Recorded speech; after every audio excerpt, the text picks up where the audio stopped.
பச்சை பயிறு பிடிக்காதவங்க கூட இந்த மாதிரி செஞ்சு கொடுத்தா கண்டிப்பாக சாப்பிடுவாங்க. ட்ரை பண்ணி பாருங்கள். எனக்கே வந்து பச்சை பயிறு பிடிக்காது. நான் ட்ரை பண்ணி பார்த்தேன், நல்லா தான் வந்துச்சு. பச்சை பயிரில் வந்து வடை செய்யலாம். ஈவினிங் ஸ்நாக்ஸ் செய்கிற மாதிரி இருந்தால் காலையில் ஒரு 10 மணி போல் தான் நான் வந்து ஊற வச்சுருந்தேன்.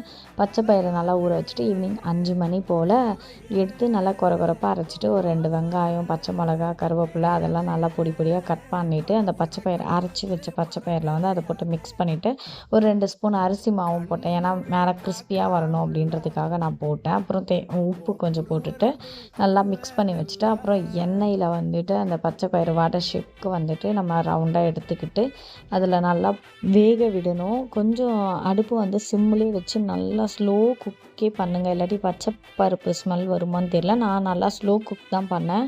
ஆனால் உண்மையிலே டேஸ்ட் வந்து சூப்பராக இருந்துச்சு. இது வந்துட்டு நார்மல் மசால் வடை மாதிரி தான் இருந்துச்சு, டிஃப்ரெண்ட்டாலாம் இல்லை. இந்த மாதிரி குக்கிங் வீடியோஸ்க்கு என்னோட சேனலை சப்ஸ்கிரைப் பண்ணிக்கோங்க. பாய்.